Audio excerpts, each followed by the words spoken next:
Hi friends, welcome back to my channel. ഇപ്പോൾ ഇന്ന് ചെറിയൊരു കലാപരിപാടിയാണ് കേട്ടോ. ഞാനിന്ന് കുറേ നാളായി ഇതൊക്കെ ഒന്ന് തൊട്ടിട്ട്, അതുകൊണ്ട് തന്നെ എല്ലാം കട്ട പിടിച്ച് പോയി ഗൈസ്. അപ്പോൾ ഇന്ന് ചെറിയൊരു ബോട്ടിൽ ആർട്ട് ചെയ്യാമെന്ന് വിചാരിച്ചു. അതിൻ്റെ ബേസ് ഞാൻ കൊടുത്ത് വെയിലത്തൊക്കെ വെച്ചിട്ട് സെറ്റാക്കി എടുത്തിട്ടുണ്ട്. വൈറ്റാണ് ഉദ്ദേശിച്ചത്, പക്ഷേ വൈറ്റ് പെയിൻറ് കഴിഞ്ഞതുകൊണ്ടും കഴിഞ്ഞിട്ടില്ല കേട്ടോ. അത് കുറേ ഞാൻ യൂസ് ചെയ്തിട്ട്, അതുകൊണ്ട് തന്നെ അത് കട്ട പിടിച്ച് പോയി ഗൈസ്. അതുകൊണ്ട് നമുക്കിനി ഉള്ളത് വെച്ച് അഡ്ജസ്റ്റ് ചെയ്തിട്ട് കുറച്ച് പണിയെടുക്കാം. എനിക്ക് ഒത്തിരി ഇഷ്ടം കേട്ടോ ഇതുപോലുള്ള കലാപരിപാടികളൊക്കെ, ക്രാഫ്റ്റ് വർക്കുകളും അങ്ങനെ ഒരുപാട് സംഭവങ്ങൾ ചെയ്യുമായിരുന്നു. ഇതൊക്കെ ചെയ്തിട്ട് കുറേ ആയിട്ടോ. ഞാൻ മാരേജ് കഴിഞ്ഞിട്ട് അധികം ചെയ്തിട്ടില്ല. സ്കൂളിലും കോളേജ് ലൈഫിലൊക്കെ ഒരുപാട് ചെയ്തിട്ടുള്ള പരിപാടിയാണ് ഇതൊക്കെ. ഡ്രോയിങ് ആയാലും ക്രാഫ്റ്റ് വർക്കുകളായാലും ഒത്തിരി ഇഷ്ടമാണ്. പെയിൻറ്റിങ് എല്ലാം എടുത്ത് വെച്ചിട്ട് കട്ടയായിപ്പോയി, അതുകൊണ്ട് തന്നെ അഡ്ജസ്റ്റ് ചെയ്തിട്ടാണ് കേട്ടോ ഇന്നിപ്പോൾ ഞാൻ ഈ പരിപാടി ഒപ്പിക്കുന്നത്. യെല്ലോ കളർ പെയിൻറ്റും കുറവായിരുന്നു കേട്ടോ, അതാണ് താഴ്ഭാഗത്ത് ലൈറ്റായി കൊടുത്തിരിക്കുന്നത്. കാരണം ഞാൻ വെക്കാൻ ഉദ്ദേശിച്ച സ്ഥലം അടിഭാഗം കാണൂല, അതുകൊണ്ടാണ് താഴ്ഭാഗത്ത് കുറച്ച് മാത്രം പെയിൻറ്റ് അഡ്ജസ്റ്റ് ചെയ്തിട്ട് ഞാൻ കൊടുത്തിരിക്കുന്നത് കേട്ടോ.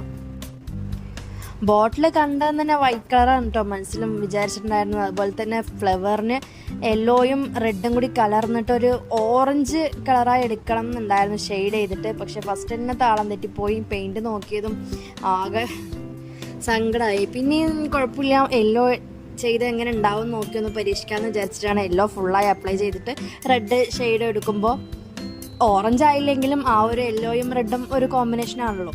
അപ്പം അങ്ങനെ വിചാരിച്ചിട്ടാണ് കേട്ടോ ഈ ഒരു കളർ കോമ്പിനേഷൻ എടുത്തത്. കുഴപ്പമൊന്നും ഉണ്ടായിരുന്നില്ല, എനിക്കിഷ്ടപ്പെട്ടു കേട്ടോ.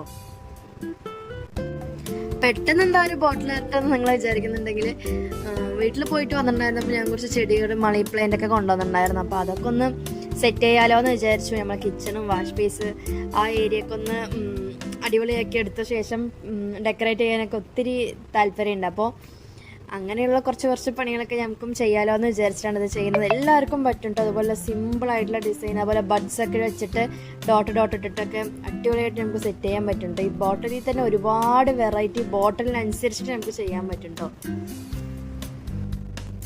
ഇഷ്ടത്തോടെ നമ്മൾ ഏതൊരു കാര്യം ചെയ്യുകയാണെങ്കിലും നമുക്കത് എളുപ്പം ചെയ്തെടുക്കാൻ പറ്റും. പക്ഷെ കഷ്ടം എന്ന് വിചാരിച്ച് ചെയ്യുകയാണെങ്കിൽ അത് എന്നും ഒരു കഷ്ടം തന്നെ ആയിരിക്കും. ഇതുപോലുള്ള വർക്ക് ചെയ്യാൻ എനിക്ക് ഒത്തിരി ഇഷ്ടം കേട്ടോ. അതുകൊണ്ട് തന്നെ ഞാൻ ഇഷ്ടത്തോടെ ചെയ്തു തീർക്കുന്നതെല്ലാം. പിന്നെ സമയം കണ്ടെത്താറുണ്ട്, പക്ഷേ സാഹചര്യം ഇപ്പോൾ ഷെസൂട്ട് ഉറങ്ങുന്നത് കൊണ്ടാണ് ഇപ്പോൾ ഞാൻ ചെയ്യുന്നത്. അതുപോലെ സാഹചര്യം ഒത്തുവരണമെന്നില്ല. അങ്ങനെ കിട്ടുന്ന സമയത്തിന് അനുസരിച്ച് നമ്മൾ ടൈം കണ്ടെത്തി ഇതുപോലുള്ള കുറേ പരിപാടികളൊക്കെ ചെയ്യാറുണ്ട് കേട്ടോ. ഇപ്പോൾ കൂടുതലും ചെയ്യുന്നത് റൂമിലാണ് കേട്ടോ. റൂമിൽ ഇതുപോലെ 5 വോട്ടിൻ്റെ വള, ഹെയർ ബാൻഡ്, സ്ലൈഡ്, അങ്ങനെ കുറേ സാധനങ്ങളൊക്കെ സ്റ്റോറേജ് നമുക്ക് ഒരുപാട് ആവശ്യമില്ല. അപ്പോൾ അതിനൊക്കെ സ്റ്റോറേജ് കുറച്ചുകൊണ്ട് എങ്ങനെ ചെയ്യാമെന്ന് വിചാരിച്ചിട്ട് അങ്ങനെ കുറേ ക്രാഫ്റ്റ് അല്ല, കുറച്ച് വേസ്റ്റ് മെറ്റീരിയൽ കൊണ്ടൊക്കെ ഞാൻ കുറേ കാര്യങ്ങൾ ചെയ്തിട്ടുണ്ട്. സംസാരിച്ചത് ബോട്ടിൽ ആർട്ട് നമ്മുടെ അടിപൊളിയായി സെറ്റായിട്ടുണ്ട്. സിമ്പിളാണ് കേട്ടോ ചെയ്യാൻ. ഒരു കുഞ്ഞ് ഡിസൈനാണ് കേട്ടോ, ജസ്റ്റ് ഷെയ്ഡ് ചെയ്തിട്ട് മാത്രം ചെയ്തതാണ്. നിങ്ങൾക്ക് ഇഷ്ടമായിട്ടുണ്ടാവുമെന്ന് വിചാരിക്കുന്നു. ഇഷ്ടമെങ്കിൽ ലൈക്ക് ചെയ്യുക, കമൻറ്റ് ചെയ്യുക, മറക്കാതെ കാണുന്ന എല്ലാവരും സബ്സ്ക്രൈബ് ചെയ്ത് സപ്പോർട്ട് ചെയ്യുക. ഒരുപാട് വെറൈറ്റി വീഡിയോ നമുക്ക് വീണ്ടും കാണാം. ബൈ. ഈ ബോട്ടിൽ ഞാൻ എന്ത് ചെയ്യാണെന്ന് ഈ വീഡിയോയിൽ എഡിറ്റ് ചെയ്യുമ്പോൾ ആഡ് ചെയ്യാം കേട്ടോ.